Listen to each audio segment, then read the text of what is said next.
former Yankee, is 4-0 with a 3.19 ERA. Yes, he did pitch one game for the Yankees, one more than me. I remember. You were there. I don't know if I was there, but I do remember him. Yeah, I remember Travis Ishikawa was a Yankee. I remember that, too. Hitting cleanup. What are your thoughts on the deal? The biggest worry for me with this contract is if he's able to keep up his play throughout the next 4 years. Because when you look back at his 10 years in the MLB, his ERA has really been up and down, kind of inconsistent.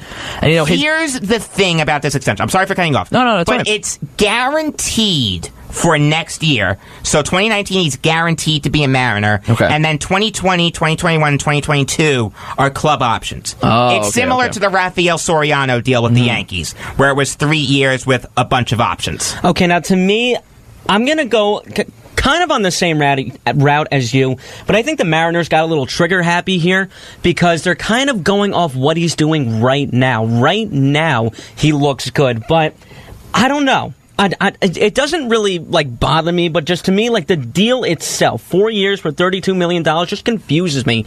I know that they're in the race right now for the AL West with the Houston Astros. I don't think they can overtake them. I think right now... How about Edwin Diaz, though? Seriously. 34 saves, second most before the All-Star break. Yeah, I understand, but I just think that they're not... Colomé, man alive. I don't think they're better than the Astros. I will stick by that. I will stick by that until the very end. They're not, but the Mariners are a very good team. The Mariners are a very good team. I truly think that they will be shooting for the wild card, probably playing either, honestly, maybe the Yankees or the Red Sox. Yep. And it's funny because both the Yankees and the Red Sox are going to win over 100 games. At least they're on pace to. It's really unbelievable how baseball works out sometimes with that. But listen, this is an overpay. The deal is kind of complicated. I said it earlier, so it's okay if you didn't wrap your head around it. Again, it's similar to the Soriano deal, and Soriano was only good when Mariano got hurt with that stupid shagging fly balls thing. I remember exactly where I was when he got hurt. I was in Kansas City, right? It was in Kansas City. Very good. I was in a hotel in New Jersey for, I think, a bat mitzvah. A bar mitzvah. Bar mitzvah, not a bat mitzvah. This is what I'm talking about. You remember you pay attention to detail a lot. Thank you. No, I was eating a cheeseburger, probably no onions on it, in the middle of the desert. Really? How do you know how did you know I don't like raw onions? I don't know. That's true, though. I hate raw onions. Well, that's where you and I differ. I like sautéed onions. I will say that. That's me with mushrooms. I like sautéed mushrums more than the regular ones. I love raw mushrooms. This is what you're going to get on a sports show, by the way. Are we going to change our name to Beyond the Kitchen, or what's going on here? Yes, we're going to have Snoop. To Beyond the Kitchen. I mean, if today you want to. I will be making pheasant under glass with a nice demi-glaze. Special guests. I'm Julia Child. Special guests, Martha Stewart and Snoop Dogg. I just cut my hand off. All right, this is getting really carried away. Overkill. I think I'm in the wrong class. Traded Dylan Floro, Zach Neal, and international bonus pool money to the Dodgers for James Marinan and Anuris Zabala this year. Floro's 3-2 with a 2.72 ERA, and according to MLB.com, Marinan was LA's 21st best prospect. Who do you think won the trade? I mean, I'm going to be honest with you. I don't know too much about these guys, but I'm just going off the eye test and the numbers here. It seems like a relatively fair trade to me because you're getting the 21st best prospect. Granted, it's nowhere in the top 10, but being that you're not even in the top 20. Well, yeah, true. But you know what? He's definitely one of the top prospects for either respective team, so you're getting potential there. So, I don't know. Just to me, it seems even. Yeah, I like Marinan. He does have some potential as a decent little player going forward. The one thing I'll say about this trade is you're going to start seeing similar trades to this. Because Dylan Floro is a young, controllable reliever who's done well this year for the Reds. You're going to start seeing guys like that get traded a lot more. I don't know who it's going to be. It may be Betances. It may be some players that the Mets have. I could see guys like maybe Gesellman or Lugo going if the Mets really want to do a fire sale. But would you entertain, and I'm going back to the Mets for a second, would you entertain the fact of trading Todd Frazier? Of course. Like without question, right? Yeah. Todd Frazier stinks. Yeah. He's hitting .220. I knew that signing would fail. From day one, Todd Frazier stinks. Just like any other Mets signing. Let's be real here. Yeah, Jason Vargas, too. Who got injured conditioning himself. Unbelievable. That's like getting injured playing Guitar Hero. That fire at Citi Field was foreshadowing something. Yes, it was. Or playing Fortnite. Yeah, I saw that.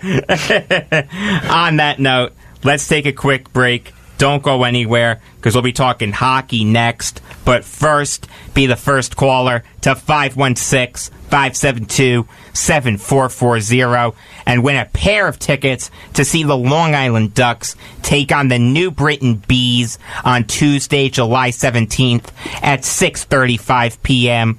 The Long Island Ducks bring you Atlantic League baseball all summer long at Bethpage Ballpark in Central Islip. More information about their full schedule, tickets, and more can be found by visiting liducks.com. Again, the number to call to win tickets is 516-572-7440. How about that, guys? Someone's going to win some Long Island Duck tickets. Baseball is a sport, and it is fun. Yes, there you go. is. We'll be talking hockey next on Beyond the Game on the Voice of Nassau Community College, 90.3 WHPC. Hi, I'm Janelle Hale, founder and CEO of the National Breast Cancer Foundation. Early detection saved my life. It could save yours too. I was only 34 years old and the mother of 3 when I was diagnosed with breast cancer. I was forced to make a decision about my health with few options. After my treatment, I made a commitment to provide help and inspire hope to those affected by breast cancer through early detection, education, and support services. I was fortunate to have resources and support through my journey, but so many facing breast cancer have to overcome the burdens of cost and fear alone. No one should face breast cancer alone. Today, NBCF has provided over 1 million early detection and patient navigation services so that women in need have access to these potentially life-saving resources.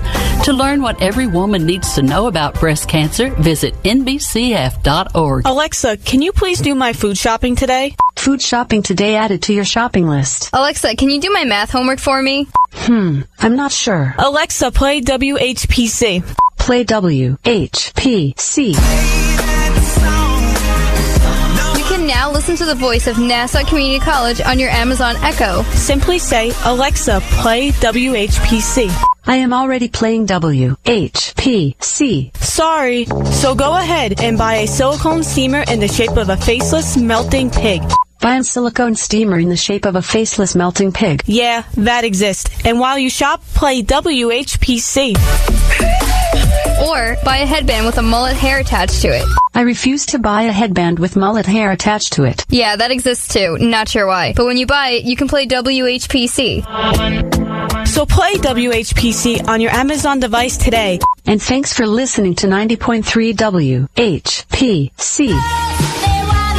Jacob Valk. No, they don't. They definitely don't.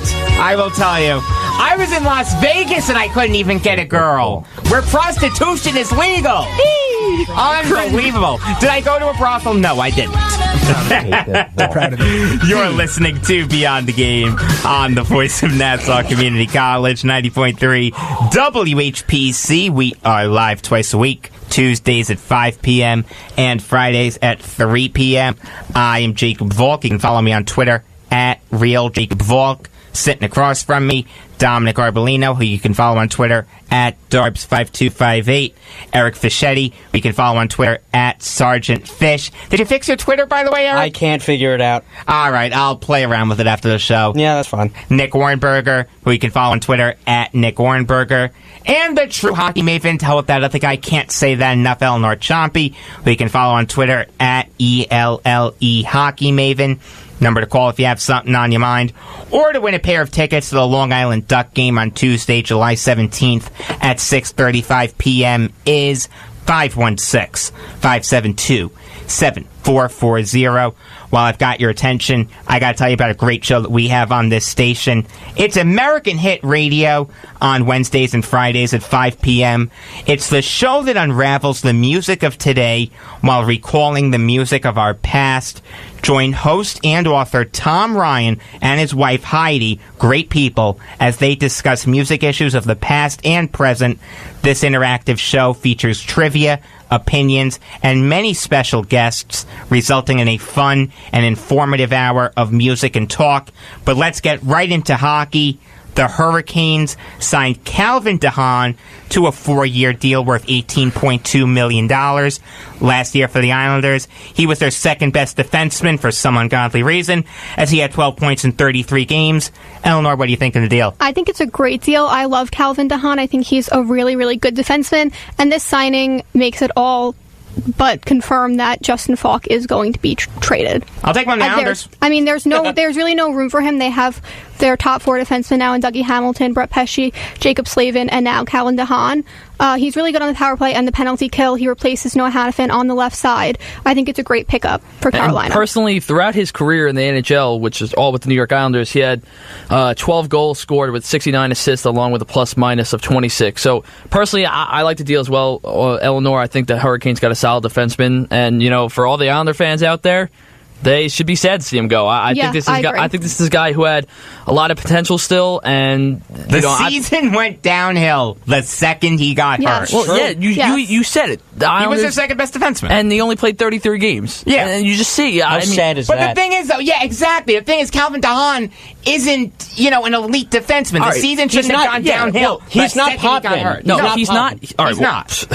He's not. He's not great, but he's solid, and he can add to a team. And what the Hurricanes needed on the defense is exactly what Calvin DeHaan can bring. Yes, so that's why it's a good signing. It's not that he's necessarily a star player. It's not like an Eric Carlson trade that's going to be coming soon. Who knows when that's going to be coming? It's Did you see the TSN Insider that tweeted that it was going to happen soon, but then the clock just kept ticking?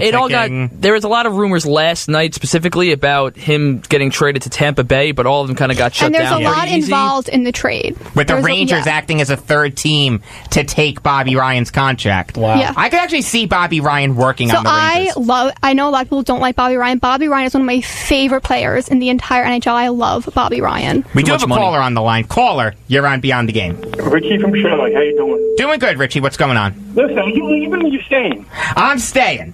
Oh, I thought you were. I heard something like you were leaving. No, I've got 2 more months here.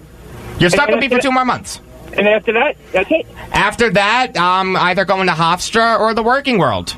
Oh. Now you're stuck with me for at least 2 more months. We got a little one-on-one interview going on unless something else happens. I mean, I'm here for the next 2 months. I'm sorry, you're stuck with me. Okay, I got 2 questions. Is Nick inside? I'm sorry? Are you with Nick? Yes, Nick is here. What's going on, Nick? Come on, get your headphones on. I'm here. I'm here, Rich. I'm here for you always. Listen, Nick, here's the story. If you listen to the fan, okay? All the fans call the trade between the Yankees and the Mets all day long. I'm so sick of it already. It's ridiculous. To make that trade. It's a waste of breath because it's not going to happen. We actually took an interesting take, and I don't know if you were listening, but we kind of talked about why it will never happen as opposed to how making the trade and how it would be possible. How it should happen. How it should happen. It's just a waste of breath. The Mets and the Yankees will never make this deal, especially for a more... someone brought up a great reason right now. I don't think ownership trusts this GM group to make this decision. Yep. Dom, great point. Because I wouldn't trust them. I'm going to put the keys to the city in the hands of somebody who might not be here next year. I don't even trust Sandy Alderson either. But I mean, at least he's the actual general manager. Everybody else, you don't know. Yeah. You don't know. It'll never happen. Why do these people keep talking about the same thing over and over again? Because they don't like already. The trade's not going to happen. Because the more and more they talk about it and different theories that they come up with, it's you want to listen to it because you want to see what people want to say. Obviously, it's my favorite part of the show, talking to the listeners. It's speculation, and it get when you look at the Yankees and Mets and having that trade conversation. Obviously, it has been talked a lot. It's been beaten to death, but the more and more you talk about it, the more and different theories you come up with, and to me, it's just like an article. Articles are made to draw attention to you. That's just what the topics are every time. It's a different thing every time. If the Mets trade these 2 pitches, they're out of their mind. You should just keep them. That's it. Well, Syndergaard, you can't trade because he's at his all-time low, and know you can get more from him if you're the Mets franchise. Right. But and when it comes to DeGrom, this is your ace who's been performing so well, and you probably can get a lot for him. But right now, in the situation the Mets are in, I don't see if it's the right move right at this moment. Future, possible. The thing with a DeGrom trade is the Mets are in a fantastic spot. They don't have to trade him right now. No. They can wait until the winter meetings. So, to any Met fan out there who wants them to trade DeGrom tomorrow, It's not going to happen. I know you want to replenish your farm system. Lord knows they need it. Although I will say, Richie, I was at the 51s game on Saturday, and they put up 15 runs. The Mets don't do that in 2 weeks. And there's this other narrative going on, like the Yankees. Oh, they have the best farm system. They need to trade with the Yankees. That's nonsense. The